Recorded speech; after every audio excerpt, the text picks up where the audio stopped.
the diva of the dance floor, the queen of choreography. She's Karen Hardy. Hello, darling. Hello. Welcome back. What did you make of the overall choreography at the weekend? The S word.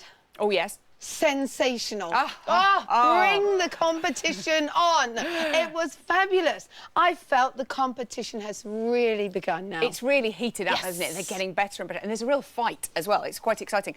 We're entering, obviously, the 8th week of the competition. Are you still impressed by the same people you were impressed by at the beginning, or is it changing for you? Well, there's a few little changes. Dare I say, always the boys start very slowly and then whoosh, here they come. So Patrick and Ben, I'm keeping my eyes on those two. Fantastic weekend we just had from them.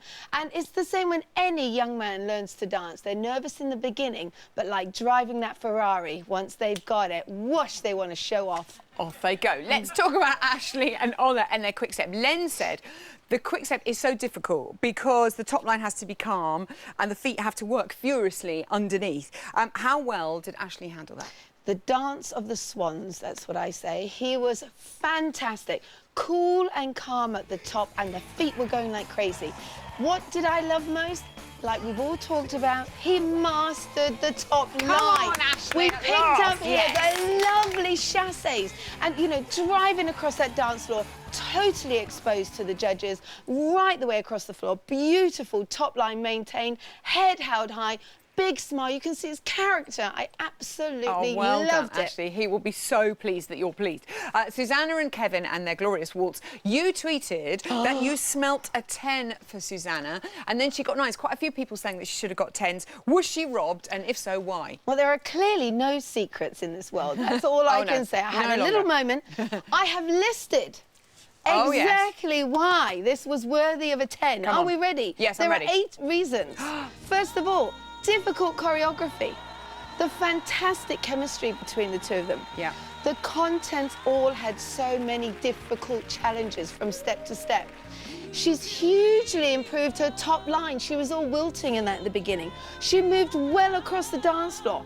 Fantastic footwork. Are you still with me? I'm still with you. I'm on 5, 6. Excellent, excellent body contact. Good. And the greatest thing of all, fast pivots that shot across the dance floor. Now, if that's not enough reasons, I mean, did I have to give you 2 more to make it 10 so that they would possibly give it a 10? But all I can say is it's sort of a bit of a memory here. Yeah. Mark and I didn't get 10s for a very long time. It's not a bad thing. Could be a sign. It could be a sign. You heard it here first. Fiona and Anton and their paso doble. Did Fiona have enough drive and passion for this paso doble? Did you like it? Well, it was quite interesting. When she came out onto that dance floor and the number finished, I went, oh, this is fantastic. I absolutely loved it. As Len picked up on, we had the flamenco section, a little bit of errors, but her animation was much stronger and things like that. One thing got missed out. The strength was not there because in the Latin dances, we have to dance everything with our toes, except in the paso doble. Oh, that's so confusing. We use heel leads in the paso doble. If we use heel leads, it gives us a stronger, more powerful image of movement across the dance floor.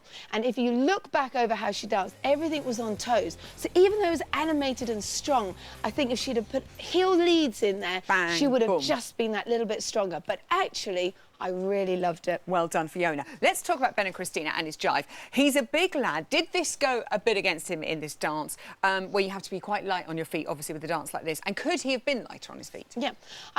As a judge and as a coach, you've got to be doing trick work and you've got to be really looking at what's going on underneath. And for me, when I had a look at this performance, his feet were light and quick. And he's a rugby player. They've got to be fast. But what I noticed, the stiffness of the upper body and the arms were stuck with his legs. Dare I say, it's demo time. Oh, goodness. Thank we God, are we should taking never get there. to the dance We're on the sofa floor. far too long. Are you ready? Lovely frock, by the way. I've got my mother's tea cosy on just for you tonight. Yes, we'll keep the pot warm. Okay. Now, when we're looking at movements like the jive, now when we learn it first of all, the arms are quite stiff and with the kick, okay? But what you've got to do is you've got to learn to separate. Throw them around. So we need the camera higher. There we go. No, Look not my legs. Up you go, camera. That's it. She's so bossy. So bossy. So we need the hands moving, quite light and free, but the feet, what you don't want is everything going together. Okay, so if he'd done that... Right. Brilliant. He'll take that on board. Oh, a whirling dervish. OK, Sophie and Brendan in their Argentine tango, the first of the series. Did it have everything that you would expect from an Argentine tango? Yeah, we got to look straight at this clip here. I think this is an amazing shot that we've got here. And the use of the feet, the speed, and the height changes from downs to ups, and then into this incredible lift work. The choreography of this Argentine tango was sensational. And it really gave us a chance to help Sophie improve that characterization that we're after from her. So there you go. Thank you very much. Why didn't she score as highly, do you think, as her Charleston with this dance? Well, each dance has a different characterization, and I think that carefree, cool image of the Charleston, the flapper girl, was more her style. The Argentine tango, I don't see Sophie as a lady of the night. She's too cool and calm. Yeah. No. So I think really it's getting into character as well for her. But the dancing all round, woo, way up from last week. Doing brilliantly. Mark and Avetta's rumba. Now, Darcy said she wanted him to stroke the floor more with his foot. What does she mean?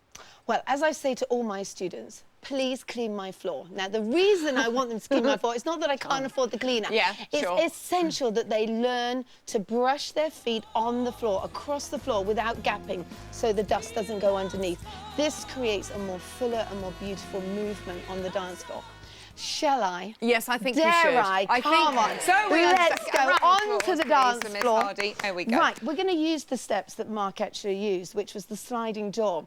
Okay, and what we need to see is that the feet stay on the floor at all times. Like that. They brush, you use your knees. Clean that floor. That floor does need a clean, actually. I would agree. OK, look at that. Even in high-heeled suede boots. Look at that. That is a floor well swept. Thank you very much for that. Abby and Aliash and their Charleston. Bruno said it was a Charleston with Bob Fosse influences, which always excites us. In what way? Explain more. Oh, it was just brilliant. I mean, the classic moves from Fosse are the side shuffles, the rolling of the shoulders, and of course those quirky bent-in knees actions.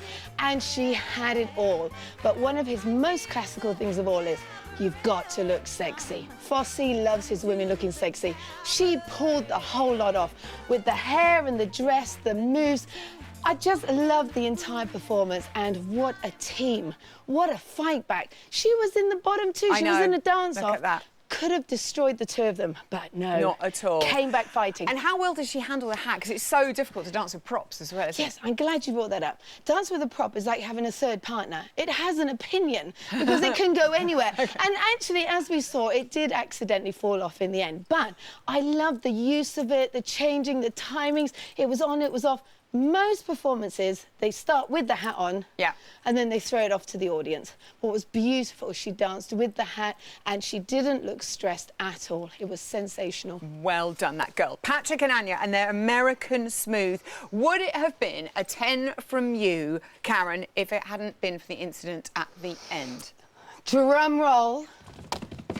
It would have been a 9.5. A 9.5? Yes. Controversy. Okay. I like that. Okay. Okay, I tell you why. Just a little bit too gimmicky for me. As we go, no, let me reword that. It was a sensational dance. It was incredible. But if I was going to give it a 10, I'd want a lot more dancing in it. Yeah. That said, I have to say, I love that bit of choreography on the stairs. How brilliant was that? The relationship between the two of them, the timings, the speed, the characters, the entire dance was fantastic. I loved it. As always, an absolute dream. Give it up for Karen Hardy. On Saturday night, Patrick and Anya